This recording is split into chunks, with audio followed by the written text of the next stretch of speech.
6 NCERT गणित प्रश्नावली 4 आधारभूत ज्यामितीय अवधारणाएं।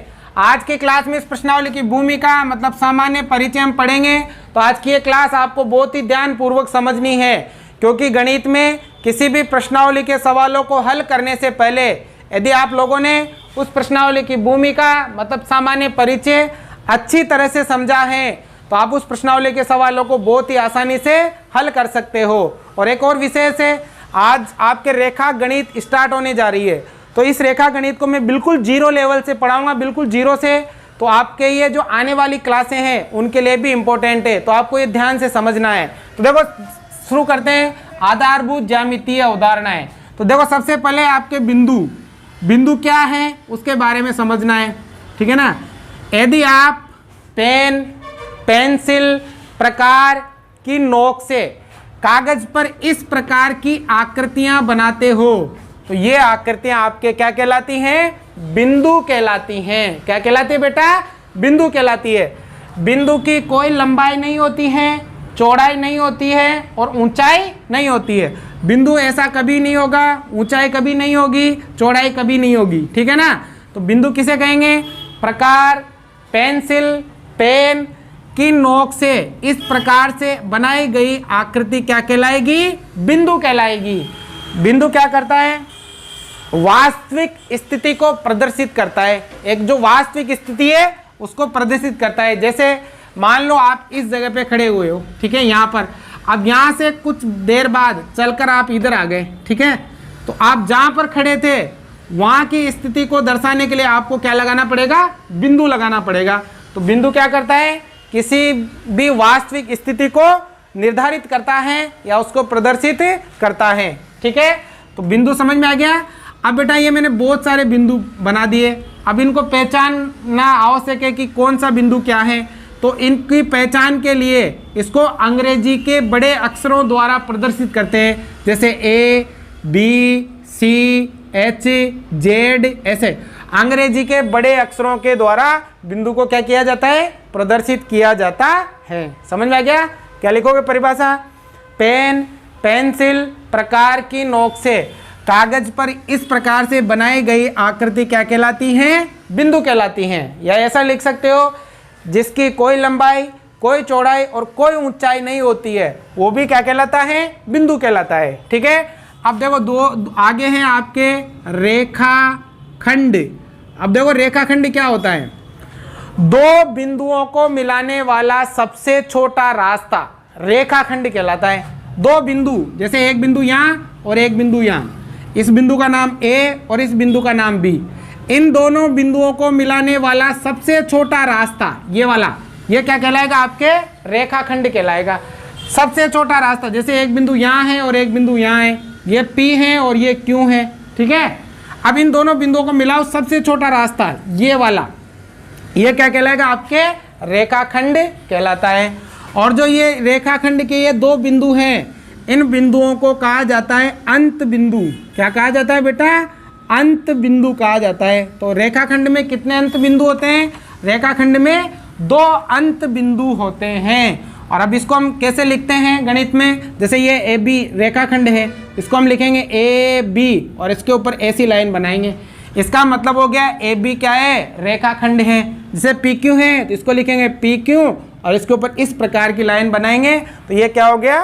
पी क्यू रेखाखंड हो जाता है। रेखाखंड की लंबाई फिक्स होती है। जैसे ये रेखाखंड है, अब 5 सेंटीमीटर मान लो तो ये फिर 5 सेंटीमीटर का ही होगा ना। तो आप इसे कम कर सकते हो, नहीं आप इसे ज़्यादा कर सकते हो। मतलब इसकी लंबाई फिक्स होती है, निर्धारित होती है। तो समझ में आ गया? रेखाखंड दो बिंदुओं को मिलाने वाला सबसे छोटा रास्ता क्या कहलाता है? रेखाखंड कहलाता है। आगे हैं आपके रेखा। अब देखो रेखा क्या होती है? यदि रेखाखंड को दोनों दिशाओं में बढ़ा दिया जाए तो वो रेखा कहलाती है। जैसे ये रेखाखंड है, ये रेखाखंड है आपके ए बी, ठीक है ना, ये रेखाखंड है। अगर बेटा मैं इस रेखाखंड को इस तरफ भी बढ़ाऊं और इस तरफ भी बढ़ाऊं तो ये क्या हो जाएगी? रेखा हो जाएगी। आप इसे कितना भी बढ़ा सकते हो, क्योंकि रेखा की कोई फिक्स लंबाई नहीं होती है, फिक्स माप नहीं होता है। आप इधर भी कितना भी बढ़ा सकते हो और इधर भी कितना भी बढ़ा सकते हो, वो क्या हो जाएगी आपके रेखा हो जाएगी।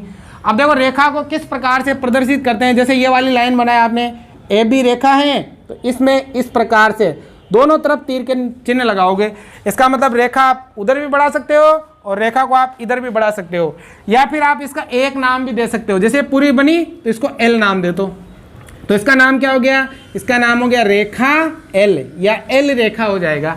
आगे समझ में, रेखा किसे कहेंगे, रेखाखंड को यदि दोनों दिशाओं में बढ़ा दिया जाए तो वो क्या हो जाएगी, रेखा हो जाएगी। ठीक है, आगे हैं आपके प्रतिच्छेदी रेखाएं। प्रतिच्छेदी रेखाएं, अब देखो प्रतिच्छेदी रेखाएं क्या होती है, ध्यान से समझ लेना। यदि दो रेखाएं एक दूसरे को काटती है, दो रेखाएं एक दूसरे को क्या करती है, काटती है, जैसे एक रेखा ये और ये एक रेखा ये दोनों देखो, ये वाली रेखा इस रेखा को यहाँ काटती है और ये वाली रेखा इस रेखा को यहाँ काटती है, दोनों रेखाएं एक दूसरे को काट रही है ना, तो इस प्रकार की रेखाओं को क्या कहते हैं, प्रतिच्छेदी रेखाएं कहते हैं। समझ में आ गया बेटा, जैसे ये वाली, इसका नाम दे दिया मैंने एल और इसका नाम दे दिया मैंने एम, तो एल और एम ये जो दोनों रेखाएं हैं वो कौन सी रेखाएं हैं, प्रतिच्छेदी रेखाएं। और जिस बिंदु पर ये काटती है ना बेटा, इस बिंदु को कहते हैं उभयनिष्ठ बिंदु। उभयनिष्ठ बिंदु, उभयनिष्ठ का मतलब समान, कॉमन होता है, ठीक है ना, समान होता है, दोनों का एक ही बिंदु है, एम का भी और एल का भी, इसलिए इसे उभयनिष्ठ बिंदु कहेंगे। आगे समझ में, प्रतिच्छेदी रेखाएं, जब दो रेखाएं एक दूसरे को एक ही उभयनिष्ठ बिंदु पर काटे तो वो रेखाएं क्या कहलाएगी, प्रतिच्छेदी रेखाएं कहलाती हैं। आगे हैं आपके समांतर रेखाएं, बेटा इनको बहुत ही ध्यान से समझिए आप, समांतर रेखाएं, ठीक है ना। अब देखो समांतर रेखाएं प्रतिच्छेदी रेखाओं की उल्टी, यदि दो रेखाएं एक दूसरे को कभी भी नहीं काटे, जैसे दो रेखाएं बनाता हूं मैं, एक रेखा ये और एक रेखा ये दोनों रेखाएं एक दूसरे को कभी भी नहीं काटेगी, चाहे आप इसको उधर बढ़ाओ या फिर आप इधर बढ़ाओ, ये दोनों रेखाएं एक दूसरे को कभी भी नहीं काटेगी। मतलब इनके बीच का जो अंतर है ना वो हर जगह समान रहेगा। जैसे यहाँ 5 सेंटीमीटर का है तो हर जगह 5-5 सेंटीमीटर का अंतर रहता है। जैसे इसका नाम दे दिया मैंने ए, यहाँ दे दिया मैंने बी, इसका नाम दे दिया मैंने पी और यहाँ नाम दे दिया मैंने क्यू, ठीक है ना। अगर मैं इन रेखाओं को इधर आगे बढ़ाऊँ, ठीक है, और इधर भी आगे बढ़ाऊं, तब भी ये रेखाएं एक दूसरे को नहीं काटेगी, ठीक है। बढ़ाते बढ़ाते आप चाहे दिल्ली, बम्बई, कोलकाता कहीं पे भी ले जाओ, ये दोनों रेखाएं कभी भी एक दूसरे को नहीं काटेगी, इसलिए इन्हें कौन सी रेखाएं बोलेंगे बेटा, समांतर रेखाएं।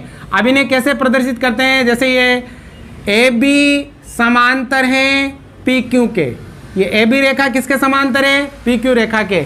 इसके बीच में जो मैंने दो लाइनें बनाई है ये समांतर का चिन्ह है, किसका चिन्ह है, समांतर का। आगे समझ में, या फिर आप इसका एक नाम देते, जैसे इसको नाम दे दिया मैंने एल और इसको नाम दे दिया मैंने एम, तो आप इसको कैसे लिखोगे, एल समांतर है किसके, एम के, ठीक है। ये हो गए आपके कौन सी रेखाएं, ये हो गए आपके समांतर रेखाएं। तो आपको ये बहुत ही ध्यान से समझने हैं, ठीक है। अब इसके बाद है आपके किरण, इसके बाद क्या है बेटा, आपके किरण, ठीक है। अब देखो किरण क्या होती है, ऐसी रेखा जो एक बिंदु से निकलकर अनंत तक जाए, जैसे बिंदु है, अब यहाँ से निकलकर अनंत तक जाए, वो क्या कहलाएगी, आपके किरण कहलाएगी। ये किरण है, जैसे ये बिंदु है, अब यहाँ से निकलेगी और ये उधर आगे कितनी भी दूरी तक जा सकती है, वो क्या होगी, आपके किरण हो जाएगी। क्या हो जाएगी, किरण। अब बेटा जो किरण है ना, अब किरण जैसे मैंने यहाँ मान लिया ए बिंदु है, फिर इस किरण पर यहाँ पी बिंदु आ गया, अब इसको कैसे दर्शाएंगे, किरण को एपी है ना, एपी, जैसे ये इसका अंत बिंदु नहीं है, आगे तक ले जा सकते हो, तो इसको हम इस प्रकार से दर्शाएंगे, एपी। इसका एक तरफ तीर का चिन्ह है, इसका मतलब ये है कि ये एक ही तरफ बढ़ रही है और ये क्या है, किरण है, ठीक है। जैसे उदाहरण के तौर पर धनुष बाण है, अब धनुष बाण को जब हम छोड़ते हैं तो वो कहाँ जाता है, एक ही तरफ जाता है, तो इधर वाला तो उसका अंत बिंदु हो गया और आगे की तरफ जाता है, तो वो एक तरह से क्या है, किरण है। या टॉर्च है, बैटरी, जब हम बैटरी को जलाते हैं, ऐसे बैटरी है ना, बैटरी, तो इसको जलाते हैं तो इसका फोकस आगे की तरफ ही जाता है, ये क्या है, इसकी किरणें हैं। तो समझ में आ गया, किरण। किरण किसे कहेंगे, एक बिंदु से शुरू होकर अनंत तक जाती है उधर, तो क्या कहलाएगी, किरण कहलाएगी। और जो ये बिंदु है ना, इसका एक बिंदु, ये अंत बिंदु कहलाता है। क्या कहलाता है, अंत बिंदु। तो किरण में कितने अंत बिंदु होते हैं, एक। जबकि रेखाखंड में कितने अंत बिंदु होते थे? 2 अंत बिंदु होते थे। आगे समझ बेटा, इनको आप उतार सकते हो और मैं बोल रहा हूं तो परिभाषा भी आप लोग लिख सकते हो। पहले उतारो इनको जल्दी से, आगे सभी समझ में। अब देखो बिंदु, पेन, पेंसिल या प्रकार की नोक से इस प्रकार की जो आकृति होगी वो क्या कहलाएगी? बिंदु कहलाएगी। बिंदु को अंग्रेजी के बड़े अक्षर से दर्शाते हैं। आगे समझ में। रेखाखंड, 2 बिंदुओं को मिलाने वाला सबसे छोटा रास्ता क्या कहलाता है? रेखाखंड कहलाता है। रेखाखंड को इस प्रकार से लिखते हैं। अब रेखाखंड में 2 अंत बिंदु होते हैं, ठीक है। अब रेखा, यदि रेखाखंड को दोनों तरफ बढ़ा दिया जाए तो वो क्या कहलाती है? रेखा कहलाती है। रेखा को इस प्रकार से या इस प्रकार से लिख सकते हैं। प्रतिच्छेदी रेखाएं, जब 2 रेखाएं एक दूसरे को एक ही उभयनिष्ठ बिंदु पर काटे तो क्या कहलाती है? प्रतिच्छेदी रेखाएं कहलाती है। समांतर रेखाएं, जब 2 रेखाएं एक दूसरे को कभी भी नहीं काटे तो क्या कहलाती है? समांतर रेखाएं कहलाती हैं। समांतर रेखाओं को इस प्रकार से लिखते हैं या इस प्रकार से भी लिखते हैं। किरण एक बिंदु से प्रारंभ होकर अनंत तक जाए वो क्या कहलाती है? किरण कहलाती है। और किरण को हम इस प्रकार से लिखते हैं। अब आगे देखो, अब आगे हैं आपके वक्र। अब देखो वक्र क्या है वो ध्यान से समझ लेना। अब आगे हैं आपके वक्र, ध्यान देना बेटा। इधर कभी भी आप लोगों ने कागज पर टेढ़ी मेढ़ी लाइनें बनाई होगी तो बिना पेन उठाए इस प्रकार से कागज पर आप टेढ़ी मेढ़ी लाइनें बनाते हो या किसी भी प्रकार की लाइनें बनाते हो बिना पेन उठाए, वो क्या कहलाते हैं? वक्र कहलाते हैं। ये सभी के सभी क्या है? वक्र है। कागज पर या समतल पर बिना पेन उठाए इस प्रकार की जो आकृतियां बनेगी वो आकृतियां क्या कहलाएगी? वक्र कहलाएगी। आगे समझ में। अब बेटा वक्र 2 प्रकार का है, एक तो है खुला वक्र और एक है आपके बंद वक्र। एक तो है बंद वक्र और एक क्या है? खुला वक्र।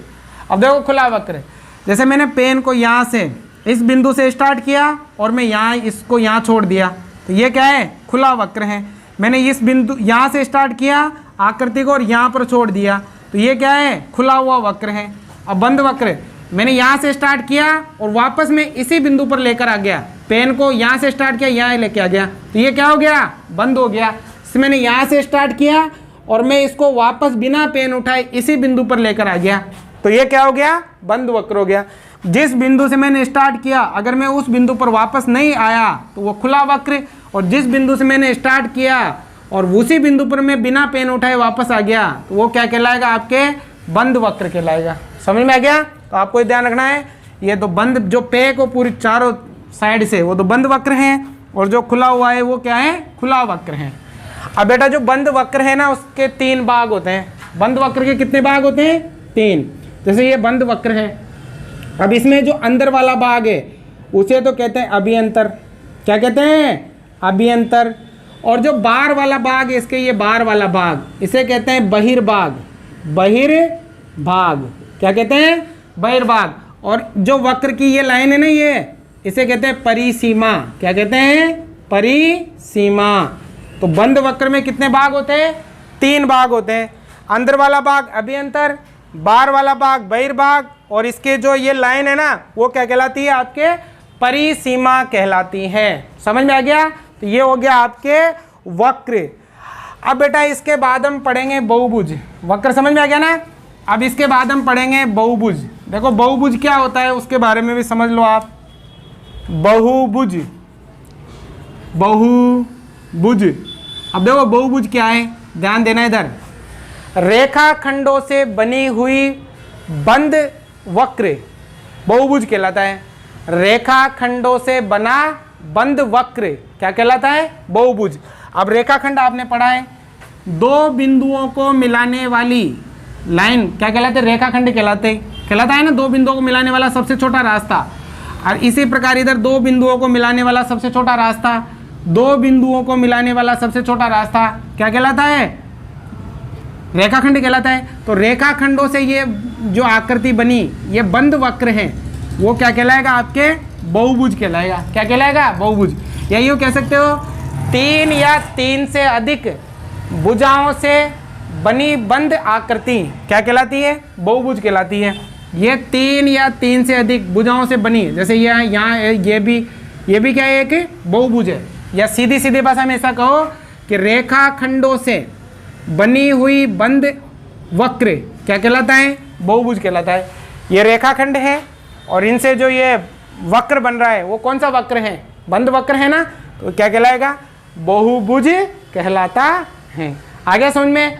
अब बहुभुज देखो, अगर वो 3 रेखाखंडों से बना है तो वो कहलाएगा त्रिभुज। अगर वो 4 रेखाखंडों से बना है तो वो कहलाएगा आपके चतुर्भुज। ठीक है ना? 3 रेखाखंडों से त्रिभुज, 4 रेखाखंडों से चतुर्भुज। ठीक है। अब देखो आगे है आपके, देखो आगे इसमें देखो हम देखेंगे शीर्ष। देखो शीर्ष क्या होते हैं? ठीक है, ये जो बहुभुज है, इस बहुभुज में ये वाले जो जहाँ पर 2 रेखाखंड मिलते हैं वो वाला जो बिंदु है, वो वाला बिंदु क्या कहलाता है? शीर्ष कहलाता है। ये वाला शीर्ष है, ये वाला शीर्ष है, ये वाला शीर्ष है, ये इसमें ये शीर्ष, ये और ये आया शीर्ष समझ में। अब इसके बाद भुजा, जो बेटा रेखाखंड है ना, ये रेखाखंड है, ये रेखाखंड है, इन रेखाखंडों को हम कहते हैं भुजा। क्या कहते हैं? भुजा कहते हैं। इसमें ये भुजा, ये भी भुजा और ये भी क्या है? आपके भुजा हैं। ठीक है। अब इसके बाद इसमें अंदर वाले जो ये हैं, इन्हें कहेंगे हम कोण। क्या कहेंगे? कोण। ऐसे देख लो, कोण क्या होता है? जब दो रेखाएं एक उभयनिष्ठ बिंदु पर मिले ऐसे, तो उनके मध्य में जो आकृति बनेगी ये क्या कहलाएगा? आपके कोण कहलाएगा। क्या कहलाएगा? कोण कहलाएगा। आगे समझ में? और ये जो ये वाला और ये वाला लगातार 2 शीर्ष हैं, इन्हें कहते हैं आसन्न शीर्ष। लगातार 2 शीर्ष आपको ये दिख रहे हैं ना, लगातार 2 शीर्ष, इन्हें कौन से शीर्ष कहते हैं? इन्हें कहते हैं बेटा आसन्न शीर्ष कहते हैं। क्या कहते हैं? आसन्न शीर्ष कहते हैं। और लगातार अगर 2 भुजाएं हैं, जैसे ये भुजा और ये भुजा, या ये भुजा और ये भुजा, या ये भुजा और ये भुजा, लगातार 2 भुजाएं हैं ना, तो उन्हें कहते हैं आसन्न भुजाएं। क्या कहते हैं बेटा? आसन्न भुजाएं कहते हैं। अब देखो इसके बाद आता है आपके विकर्ण। कहता है आपके विकर्ण। देखो विकर्ण क्या होता है? किसी बहुभुज के 2 शीर्षों को मिलाने वाली रेखा विकर्ण कहलाता है। जैसे किसी बहुभुज के 2 शीर्षों को मिलाने वाला रेखाखंड कह दो या रेखा कह दो, एक ही बात है। जैसे ये शीर्ष है और ये शीर्ष है, इन दोनों को मैंने ऐसे मिलाया तो ये जो बना ये क्या कहलाएगा? विकर्ण कहलाएगा। या ये वाला शीर्ष और ये वाला शीर्ष, इन दोनों को अगर मैंने ऐसे मिलाया तो ये क्या कहलाएगा? आपके विकर्ण कहलाएगा। तो समझ में आएगा विकर्ण किसे कहते हैं? तो ये हो गया आपके। ठीक है। अब बेटा इसके बाद है आपके त्रिभुज। त्रिभुज समझ में आ ही गया होगा, मैंने बता दिया। यहाँ 3 रेखाखंडों से बना बंद बहुभुज, ये 3 रेखाखंडों से बना क्या कहलाता है? त्रिभुज कहलाता है। अब बेटा त्रिभुज है ना, उसमें 3 शीर्ष होते हैं। कितने शीर्ष होते हैं? 3 ही कोण होते हैं। कितने कोण होते हैं? 3 कोण होते हैं। और 3 ही क्या होती है? भुजाएं होती है। और इसके अंदर ये जो 3 कोण है, इन तीनों कोणों का योग होता है 180 डिग्री। कितना होता है? 180 डिग्री। ठीक है। अब आगे हैं आपके चतुर्भुज। 4 रेखाखंडों से बना बंद बहुभुज क्या कहलाएगा? चतुर्भुज। देखो 4 रेखाखंडों से, ये हो गए 4 रेखाखंड। ठीक है ना? तो ये क्या है बेटा? एक चतुर्भुज है। अब चतुर्भुज में 4 शीर्ष होते हैं। कितने शीर्ष होते हैं? 4 क्या होती है? भुजाएं। अब बेटा ये वाला इसका कोण है, ये भी इसका कोण है, ये भी इसका कोण है और ये भी इसका कोण है। तो ये वाला कोण और ये वाला कोण ये कहलाते हैं सम्मुख कोण। क्या कहलाते हैं? सम्मुख कोण कहलाते हैं। और ये दोनों कोण कहलाते हैं आसन्न कोण। लगातार 2 कोण है तो आसन्न कोण, इसके सामने ये है तो सम्मुख कोण। ठीक है। और अगर लगातार 2 भुजाएं हैं तो वो कहलाएगी आपके आसन्न भुजाएं। क्या कहलाएगी? आसन्न भुजाएं। अगला है आपके व्रत। क्या है? व्रत। यदि एक बिंदु से समान दूरी लेकर मैं प्रकार की सहायता से इस प्रकार से चारों तरफ उसको घुमा दूं तो वो आकृति कहलाती है व्रत। क्या कहलाती है? व्रत। एक बिंदु से समान दूरी लेकर प्रकार की सहायता से अगर मैं इसको चारों तरफ ऐसे घुमा दूं तो ये क्या कहलाता है? व्रत कहलाता है। अब इस बिंदु से देखो, ध्यान देना इधर, ये जो लाइन बनी इसको कहते हैं वर्त की परिधि। क्या कहते हैं बेटा? वर्त की परिधि। और इस बिंदु से परिधि तक की ये जो लाइन है इसे कहते हैं वर्त की त्रिज्या। क्या कहते हैं? वर्त की त्रिज्या। और इसे छोटे r से दर्शाते हैं। ठीक है ना। और अगर मैं इसको इधर भी बढ़ा दूं तो ये जो पूरी लाइन बनेगी, ये बिंदु है ना, ये बिंदु तो इसका केंद्र कहलाता है। क्या कहलाता है? केंद्र। और ये इसकी क्या कहलाती है? परिधि कहलाती है। और यहाँ से ये वाली लाइन क्या कहलाती है? त्रिज्या कहलाती है। और अगर मैं इसको ये से लास्ट तक बढ़ा दूं तो ये इसका व्यास कहलाता है। क्या कहलाता है बेटा? इसका व्यास कहलाता है। और अगर मैं वृत्त में इसी प्रकार की लाइन ऐसे बनाऊं, केंद्र से नहीं, ऐसे दूसरे, तो ये वाली जो लाइन कहलाती है इसकी जीवा कहलाती है। क्या कहलाती है? जीवा कहलाती है। और ये जीवा है ना, जीवा वृत्त को 2 भागों में बांटती है। कितने भागों में? प्रत्येक भाग को वृत्तखंड कहते हैं। प्रत्येक भाग को क्या कहते हैं? वृत्तखंड। अब बेटा जीवा वृत्त को 2 भागों में बांटती है। प्रत्येक भाग क्या कहलाता है? वृत्तखंड। ये जो छोटा वाला भाग है इसे कहते हैं लघु वृत्तखंड। और ये जो बड़ा वाला भाग है इसे कहते हैं दीर्घ वृत्तखंड। दीर्घ वृत्तखंड। दीर्घ मतलब बड़ा, लघु मतलब छोटा। और एक और है, अगर एक त्रिज्या ये और एक त्रिज्या ये, अगर मैंने 2 त्रिज्याओं से इस प्रकार की बनाया भाग, इसे कहते हैं त्रिज्याखंड। क्या कहते हैं? त्रिज्यखंड कहते हैं। क्या कहते हैं? त्रिज्यखंड कहते हैं। तो इस प्रकार से आपके जो चैप्टर हैं उसका बेसिक सामान्य परिचय कंप्लीट होता है। आपको अच्छे से ये समझना है, एक बार समझ में नहीं आए तो 2 बार समझना है, और बाकी का जो कुछ भी बचा है वो हम प्रश्नावलियों में हल करेंगे। ठीक है? कितना समझ में आया वो लाइक करके, सब्सक्राइब करके मुझे ज़रूर बताइएगा। उतारो।